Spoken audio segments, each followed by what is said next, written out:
So what I want to show you how to do now is actually change your scene size and how to control the camera, but there's a few things I need to set up first before we do that. So this setup you've already learned in previous videos. If you don't know what I'm talking about, go ahead and watch the earlier videos, and if you do, then watching it set up again will be helpful. So let's just go ahead and click on our media tab here and bring in a few pieces of artwork. So I'll click open to all of those. And what we want to do is drag a few of those into our stage here so they become actors. So I have a few blocks, piece of grass as we did before, and we'll go ahead and bring in that little bubble. We'll go back to our actors and make sure we name all of them. Again, don't get lazy about naming your actors. It'll really come in handy down the road. So block 2, grass, and ball. Pretty simple stuff. So now we'll just go ahead and set up our scene here.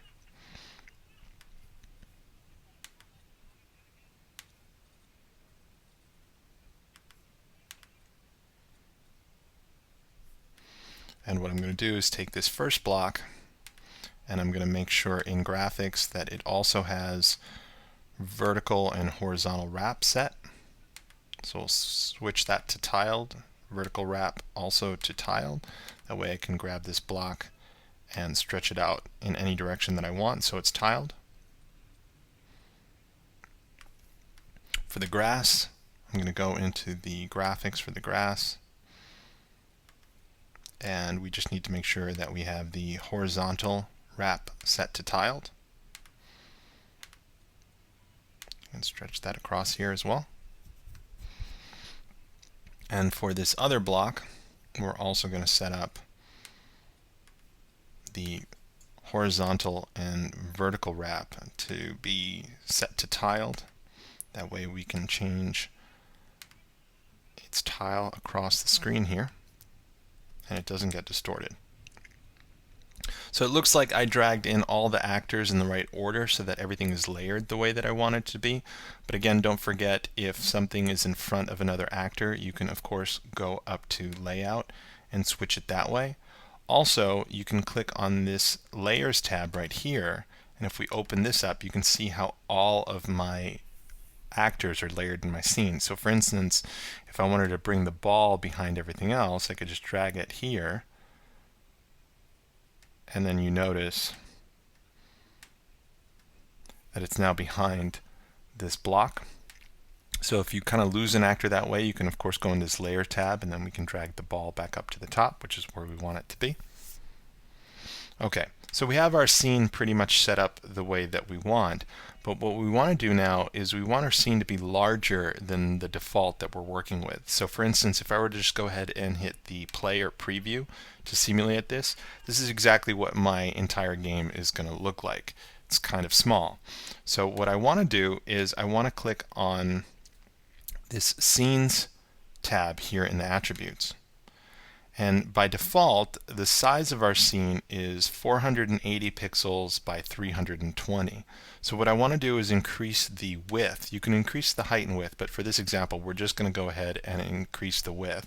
So instead of 480, I'm just going to type in 1000 and then hit enter.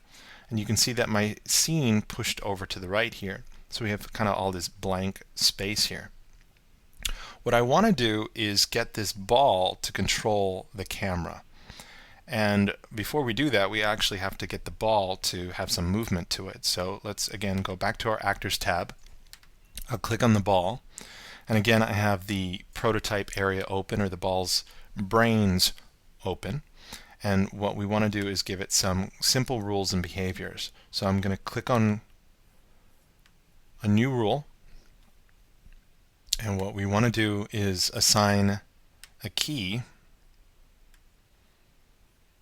So the right key, and again I showed you how to do all of this in earlier videos.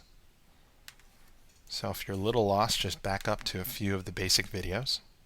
So the right key will go ahead and move the ball to the right. Pretty easy stuff. I'm going to create a new rule that says when the left key is pressed, then I want you to go ahead and move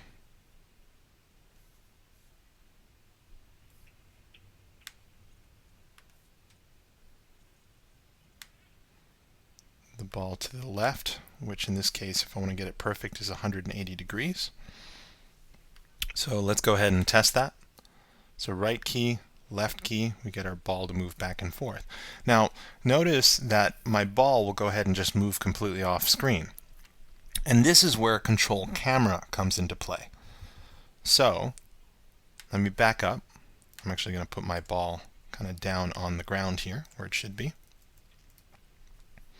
And what we want to do is go into the ball actor, and we want the ball actor to control the camera.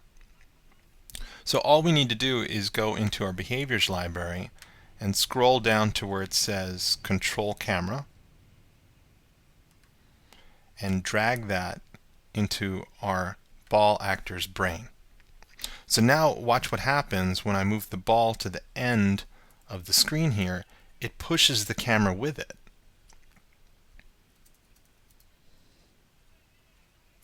So see how when I set up my scene we have all this blank area? Well, my ball is moving kind of to these lines here. It might be hard for you to see on the recording here, but there's these kind of border lines here, and as it gets to the end of that border line and smashes into it, it pushes the camera over.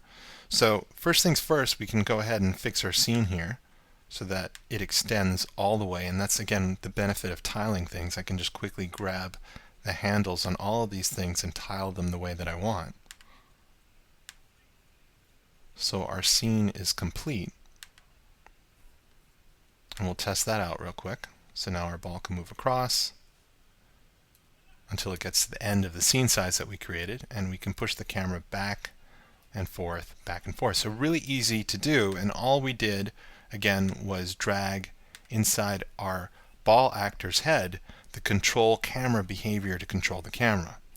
Now one little edit that I'd like to point out is notice my ball has to actually move all the way to the end of the scene here before it starts pushing the camera. What if you want it to control the camera right away? Well, that's actually easy to set up. You see these two little blocks next to the play or preview button? If we click on the block to the right, you'll actually get these handles that show up. And if we were to drag these handles inward, then this is the area the ball is going to bump into before it starts pushing the camera. You can see by default it was pushed all the way out, which is why our ball would travel all the way to the end of this area before it moved the camera.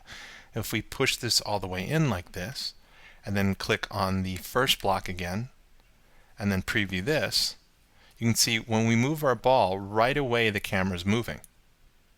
Our ball only moves a tiny little bit before that camera starts to get pushed. So depending on what you want, you might set it that the camera boundaries are way out here, so your ball has to get all the way to the end before it pushes the camera, or they're set very, very tight so that when our ball moves right away, our camera moves. So there was a lot to take in there, and a lot of that was based on what we learned in earlier videos. So if anything seemed confusing, it's probably because you didn't pay attention to an earlier video or you skipped it. So go back and learn some of those basics again. Otherwise, go ahead and practice in creating a scene that has artwork in it. The artwork is tileable, so you can go ahead and quickly tile it across entire scenes like this.